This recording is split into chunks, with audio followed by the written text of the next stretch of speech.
Halo teman-teman, kembali lagi bersama keluarga Upin dan Ipin. Kali ini mereka mendapatkan layang-layang teman-teman. Kira-kira mereka nanti jadi apa ya setelah mendapatkan layang-layang tersebut? Yuk kita lihat.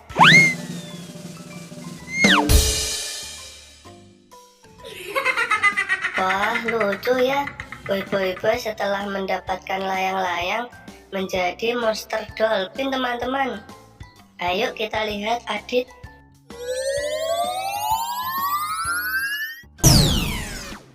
Wow, Adit setelah mendapatkan layang-layang kelelawar, dia menjadi Batman teman-teman. Keren ya.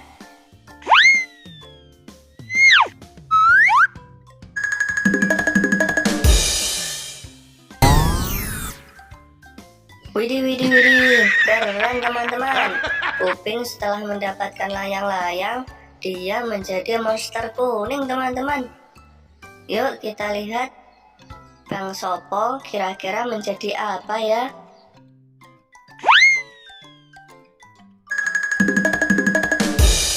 Widih, gak kalah keren teman-teman. Bang Sopo setelah mendapatkan layang-layang panda, dia menjadi master kungfu panda teman-teman. Sampai di sini dulu ya teman-teman. Sampai berjumpa lagi. Dah, jangan lupa subscribe ya, like dan share.